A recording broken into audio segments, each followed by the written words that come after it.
Nosotros vamos a hablar un poquito ahora de Brasil. Brasil está pasando hoy. Amanecimos con la noticia de que le imputa a la Fiscalía de San Pablo 4 delitos graves a Lula da Silva. E incluso durante el día de hoy también la novedad es que se pide esto, la prisión preventiva de Lula. Fíjense qué fuerte. El Ministerio Público de Sao Paulo pide la prisión preventiva de Lula. 4 delitos por este famoso triplex que según Lula no es de él, pero el portero y todos los vecinos dicen, este departamento es de Lula, venía siempre. Está Darío Pignotti en la agencia ANSA por vía de Skype con nosotros. Hola Darío, bienvenido, ¿cómo estás? Un gusto saludarte, buenas noches. Buenas noches. ¿Qué día hoy para Lula? Fuertísimo por los pedidos del Ministerio Público. ¿Qué repercusión hay? Se pudiera decir que es semana, porque mañana se cumple una desde que el expresidente fue llevado a declarar de forma compulsiva en otra causa por el Petrolao, una causa federal. La de hoy fue un pedido de prisión ordenado por fiscales provinciales de San Pablo en un proceso que, si cabe la comparación, tiene una envergadura menor, porque se trata de la acusación de que Lula sería el propietario de un departamento en una playa del litoral atlántico paulista, en Guarujá, que, de acuerdo con las sospechas de los fiscales de San Pablo, habría sido adquirido con dinero ocultamente aportado por una de las mayores empresas constructoras de Brasil, OAS, tanto que no solo hay una orden de detención contra Lula, sino contra el presidente de esa empresa constructora, el señor Iber Pinheiro, que para más datos también está procesado en la causa del Petrolao. Como ven, son dos procesos cuyas acusaciones se cruzan y da como resultado este cuadro de situación más que tenso que vive hoy Brasil y que se percibe muy claramente aquí en la capital, en Brasilia. Darío, llama la atención que todas las causas caen juntas, ¿no? ¿Esto es una casualidad, una coincidencia en las investigaciones o tiene que ver para vos con una decisión política de ir detrás de Lula? ¿Cómo puede ser que en una semana pase todo junto? Lo que uno observa luego de varios meses de un clima político enrarecido es que la política se ha judicializado y la justicia se ha mediatizado. Habría que ser por lo menos incauto para sospechar que estas dos iniciativas están desvinculadas entre sí y que en ellas solo hay razones jurídicas. Mucho menos quizá en la de hoy, porque no olvidemos que el Estado de San Pablo está gobernado desde hace casi 30 años por el opositor Partido de la Socialdemocracia Brasileña, el mismo que convocó para el próximo domingo a una marcha contra Lula y reivindicando simultáneamente el impeachment contra la presidenta Dilma Rousseff. Y según fuentes que hemos consultado, es muy difícil que un procurador, un fiscal del interior de San Pablo actúe sin tener la venia política de sus superiores, en este caso el gobernador paulista y uno de los precandidatos a la presidencia en 2018, Geraldo Alckmin, del Partido de la Socialdemocracia Brasileña, el mismo partido del expresidente Fernando Henrique Cardoso. Ahora, Darío, todo eso no significa necesariamente que Lula sea inocente. Sabemos cómo las causas judiciales, acá en la Argentina pasa también, más allá de que si alguien, un exfuncionario es culpable o inocente, avanzan de acuerdo a cómo soplan los vientos políticos. Eso lo sabemos, pero no quiere decir siempre que sean inocentes, ¿no? En algunos casos lo podrán ser y en otros no. Yo te pregunto, ¿cómo se va a probar que este departamento, que entendemos no está a nombre de Lula, obvio, es de Lula? ¿Quién es el dueño? ¿Quién figura como dueño? ¿Y qué testimonios se van a tener en cuenta? Yo decía que el portero y los vecinos dijeron, sí, Lula venía siempre. Yo no sé si eso alcanza para probar que en rigor él lo que era. publicó la prensa brasileña es que lo vieron una vez a Lula allí. Lo que se sabe de momento es que Lula había pagado las primeras cuotas, y esto es inclusive información que la propia Fiscalía aportó, había pagado las primeras cuotas de ese emprendimiento y luego desistió de continuar. La Fiscalía sospecha que esas primeras cuotas ni siquiera fueron abonadas con dinero de Lula. Aquello de que lo vieron frecuentemente a Lula allí no es información que haya publicado la prensa brasileña. Medios de aquí sí dijeron que fue vista más de una vez en el predio la esposa del presidente, la ex primera dama Marisa Leticia, que también está imputada, y el hijo mayor del exmandatario. Esa es, en todo caso, la información que surge, insisto, en un cuadro donde ni lo informativo, ni lo político, ni lo jurídico es completamente nítido. Darío, ahora, ¿qué es lo que se tiene entonces en esta causa concretamente en contra de Lula? En esta causa lo que se le imputa a Lula precisamente es lavado de dinero, porque habría adquirido esas cuotas del departamento con dinero no declarado o con dinero de origen ilegal, porque además en el otro proceso al que te refería un minuto, el de Petrobras, se sospecha que ese dinero sería parte de la compensación con que las grandes constructoras premiaron a Lula por permitir, autorizar o ser connivente con contratos ilegales en Petrobras. Ese es uno de los nudos de la sospecha. La otra es que con el ocultamiento de ingresos, Lula también habría transgredido la legislación fiscal. Y hay una tercera línea de investigación que fue inclusive duplicada anoche a través de la oposición en el Senado brasileño, aquí en Brasilia, según la cual esa misma empresa constructora trasladó 5 o 6 contenedores con obsequios recibidos por Lula durante sus 8 años de gobierno. En rigor, siempre Lula comunicó que tenía que retirar esos bienes que estaban en el Palacio de Alvorada, la residencia oficial, algo así como la residencia de Olivos aquí en Brasilia.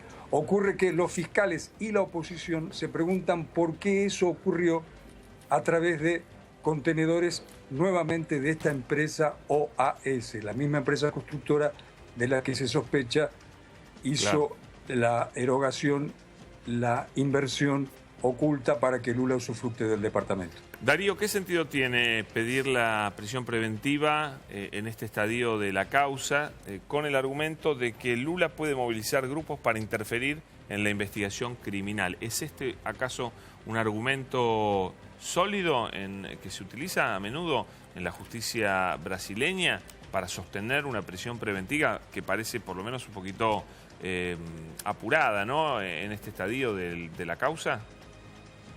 A riesgo de ser insistente, me parece que cabe reiterar la comparación. La causa de Petrobras se sustancia en la justicia federal. Esta causa que se inicia hoy, en rigor fue anunciada anoche, la denuncia es en la justicia provincial, y más que provincial, en una comarca del interior de San Pablo. Uno percibe, apenas como reportero, que se trata de fiscales menos fogueados y probablemente con una actitud política más digitada. Claro.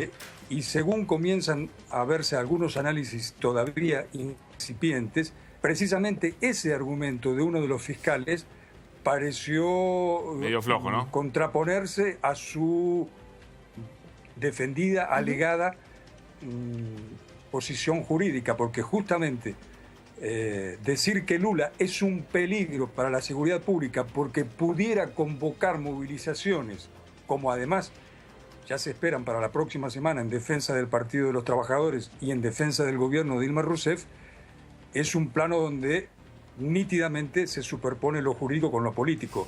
Ordenar que un líder de la dimensión de Lula tenga que ser preso porque amenaza al orden público que convoque movilizaciones es casi un fundamento de un estado de excepción. Exacto. Darío, nos contabas de las movilizaciones convocadas para la semana que viene. Contanos un poco cómo se vive, si hay conmoción social ahora, si ya hay movilizaciones. ¿Qué se espera que vaya a pasar en el terreno político a partir de, bueno, de esta, digámosle, persecución o reacción judicial en contra de Lula? En este volcán político no solamente los ánimos están exaltados en el frente de los defensores de Lula y el Partido de los Trabajadores, también los opositores al expresidente y fundamentalmente al gobierno de Dilma Rousseff prometieron convocar centenas de miles, y es posible que lo hagan el próximo domingo, en una movilización en la que la principal bandera será el impeachment contra Dilma Rousseff. Las opiniones están divididas, pero más allá de las parcialidades hay un consenso en que estas dos circunstancias judiciales, estas dos coyunturas de Lula en el plano federal y en el provincial atizaron más los ánimos de quienes se oponen al gobierno y a los 13 años de gobiernos del Partido de los Trabajadores iniciados en enero de 2001, cuando asumió Lula da Silva su primer mandato, y continuado en enero de 2014, cuando Rousseff asumiría el segundo de sus gobiernos. Darío... Lo cierto es que se espera que el próximo domingo la movilización tendrá su epicentro en la Avenida Paulista de San Pablo y que será muy concurrida. Más allá de las movilizaciones, lo que nos han dicho en los últimos días es que no están los números para que el impeachment tenga una vía libre en el Congreso brasileño. ¿Estos hechos de la última semana han modificado eso? Sí, han modificado y han redoblado la ofensiva opositora, que parece haber obtenido más adhesiones en los últimos días en los votos que se requieren para que la viabilidad, este es un término jurídico, viabilidad del impeachment sea votado primero en la Cámara de Diputados y luego en la Cámara Alta. Tanto que el próximo sábado se realizará la convención del Partido Movimiento Democrático Brasileño, que en lo formal es la principal fuerza aliada a la coalición encabezada por el PT, pero que en lo real aparece cada vez más seccionada, y el grupo disidente que aboga por el impeachment a Rousseff habría ganado más hombres en sus filas en las últimas horas, y es posible, no seguro, todos los análisis políticos en Brasil tienen validad de menos de 3 o 4 horas por la volatilidad del escenario, pero insisto, no se descarta que en la convención del sábado surja una posición, si no explícitamente a favor del impeachment, sí con señales de convalidación de esa votación, que significaría el principio del fin de un gobierno de suyo muy desgastado. No olvidemos que Dilma Rousseff, a diferencia de Lula, que preserva un alto índice de aprobación o un importante índice de aprobación, Dilma no supera el 10% de apoyo y los números económicos tampoco la favorecen.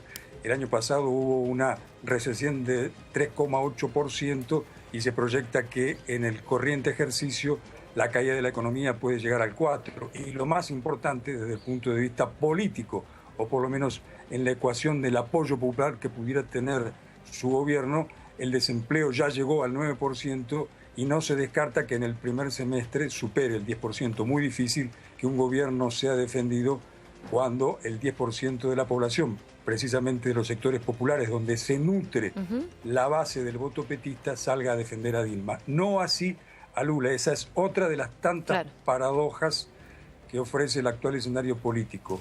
Un respaldo que parece todavía sólido en favor de Lula, pero muy desmembrado detrás de la presidenta. Darío, ciertos sectores del PT estaban pidiendo que Lula asumiera algún cargo en el gobierno como para poder protegerse de estos embates judiciales, y por otro lado también ciertos sectores del PT estaban, bueno, de acuerdo con entregar, si se quiere, la cabeza de Dilma para salvar a Lula. ¿Cómo funciona todo esto? Eso fue algo que se discutió hasta hace algo así como 1 hora, 1 hora y media, porque Lula recibió la noticia de la apertura de un proceso o de la denuncia de la Fiscalía de San Pablo durante una reunión con el presidente de su agrupación, el Partido de los Trabajadores, Ruy Falcao, que concluido ese encuentro dijo: Lula ni aceptó ni rechazó ser ministro. Eso es una decisión de él. Pero, prosiguió el líder petista, esta politización de la justicia es otro elemento que él está ponderando. Y más tarde el Instituto Lula, que es la organización no gubernamental donde despacha el expresidente desde el 1 de enero de 2011, cuando concluyó su mandato, dijo que la decisión de la justicia era cosa de bandidos y acusó a los fiscales de buscar la proscripción de Lula en eventuales candidaturas o en su eventual candidatura para ser reelecto por tercera vez o reelecto por segunda vez. Fue 2 veces presidente en 2018.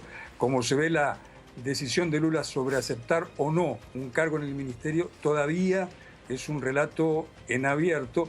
Él habría dicho en un almuerzo que compartió ayer aquí en Brasilia con la presidenta Dilma Rousseff que no quiere ser ministro, Pero la insistencia de la presidenta y la eventualidad de que jueces de primera instancia pudieran ordenar su detención habrían hecho que el expresidente, por lo menos de momento, no tenga una posición irreductible en contra de asumir un lugar en el gabinete, lo cual tendría dos consecuencias. En lo político, por lo pronto, oxigenaría a un gobierno minusválido como el de Dilma Rousseff. Y en lo jurídico, obligaría a que los procesos que se sustancian en las primeras instancias de la Justicia Federal de Paraná y de la Justicia Provincial de San Pablo pasen automáticamente al Supremo Tribunal Federal, que es la Corte Suprema brasileña. Darío, por lo que nos contás, lo que pareciera es que no está tan lejos entonces la posibilidad de que avance el impeachment contra Dilma Rousseff, lo cual es muy complicado, ¿no? Para ella, por supuesto, para Brasil y para la región también, el avance o la complicación de la situación política de ella, ¿no? Si avanza este impeachment, merced a los cambios que vos dijiste que se han producido en el pensamiento de algunos diputados por todo lo que ha ocurrido, bueno, la situación se va a agravar muy seriamente. Insisto, el dínamo para que ese impeachment prospere o no en el Congreso probablemente lo dará el número de personas que se vuelquen a las calles el próximo domingo. A estar por el clima, por la animosidad de la oposición y por su decisión de, como se ha escuchado en los corrillos del Congreso aquí en Brasil en los últimos días, de dar el salto final hacia el fin de este gobierno, pareciera que el próximo domingo puede haber un buen número de público. Ocurre que el PT ya convocó para una marcha el próximo 18 de marzo. Y en esa marcha el principal orador sería Lula. No habría que descartar que también en ese mitin el número de participantes sea alto. Por tanto, la suerte brasileña se está jugando en los estrados, se está jugando en los foros parlamentarios, en el Poder Ejecutivo, pero también, y acaso fundamentalmente, en las calles. Darío, ¿entendés esto que está pasando en Brasil en términos tal vez un poco más globales? Quiero decir, tal vez como un retroceso de la izquierda dentro de América Latina, como un avance de la derecha. ¿Haces una lectura un poco más amplia? Indudablemente, como hace 4 décadas o más todavía, en 1970 dijera el presidente Richard Nixon, en 1971 al recibir al dictador brasileño Garrastazu Médici, hacia donde vaya Brasil va América Latina, o por lo menos América del Sur. Suponer que los factores de poder institucionales y no declarados que están jugando en esta pulseada descuidan que la suerte brasileña marca o sella el resto del curso político de la región es por lo menos ingenuo. Seguramente hay muchos grupos que están haciendo notar, haciendo valer su capacidad de presión de forma explícita y de forma implícita. Explícita, por ejemplo, hoy por la tarde, la bolsa de valores que había negociado, la bolsa de valores de San Pablo, principal plaza bursátil del país, que había negociado hasta el mediodía en negativo, cuando se anunció el pedido de detención de Lula, dio un salto en el sentido contrario y terminó cerrando casi a 2 puntos. La semana pasada, el viernes pasado, cuando ocurrió la traslación coercitiva de Lula hasta sede de la Policía Federal, las acciones en la Bolsa de San Pablo también tuvieron una estampida positiva pronunciada. Indudablemente, el mercado financiero no apuesta a la continuidad del gobierno y recibiría con una sonrisa de lado si Lula fuera preso. Bueno, vamos a ver qué ocurre entonces. Muchas gracias Darío Piñotti.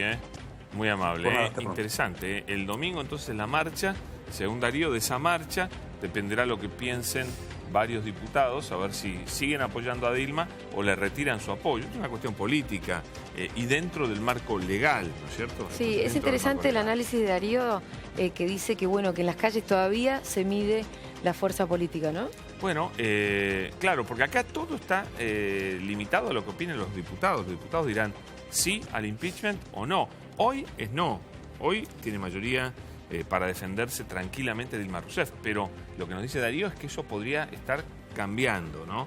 Esto es, partidos como el PDMB que lo estuvieron apoyando a Dilma Rousseff podrían retirarle ese apoyo, merced a, primero, los bajísimos índices de aprobación la verdad que no le encuentra ninguna vuelta a la situación económica. Dilma Rousseff es un desastre lo que ha hecho realmente, todas las medidas Bueno, que tomaron fíjate que salieron loco que me para lo atrás, digas ¿no es vos, cierto? porque Dilma Rousseff apenas gana a fines del año pasado, lo que hace es una suerte de giro a la derecha en cuanto a sus políticas económicas. A grandes rasgos, pero pero hay que ver pone cómo como lo hace, ministro de ¿no? Economía a un ministro de la derecha, y ahí es donde empieza a perder popularidad y donde en sus bases, por ejemplo, como recién lo decía Darío, y donde empieza a irle mal la economía a Brasil justamente. Así que hay que ver. Bueno, ya ¿Cómo lleva lo resuelve? varios años en el poder, la verdad que también un poco ella fue víctima de sus propias medidas y bueno, hubo varios errores en la economía anterior brasileña para mucha gente. El resultado es lo que vale, el resultado es Sí, malo. claro, lo que te quiero decir Hoy es le que está yendo muchos muy mal. analistas lo que dicen, por supuesto, analistas de izquierda, lo que dicen es que si Dilma hubiese profundizado el camino que había empezado Lula todos los años anteriores, no le hubiese ido tan mal. En cambio, como ganó por un margen pequeño, le dio miedo, pensó que tenía que conciliar con otro sector un poco más conservador y ahí es donde finalmente se equivocó. Te digo lo que analiza. Yo te digo alguna gente. otra cosa que dicen otros, hay ciclos económicos que tienen un principio, un desarrollo y un fin, y no hay forma de continuarlos, se agotan en sí mismos. Un poco eso Vos le tenés pasó a una Lula. gana, Dugan. Un poco eso le pasó a Lula. Su propio proceso se agotó en sí mismo y después Dilma tuvo que tomar medidas desagradables que habrá que ver si las tomó bien o mal, pero el resultado Bueno, fue bien malísimo. no le está yendo. No.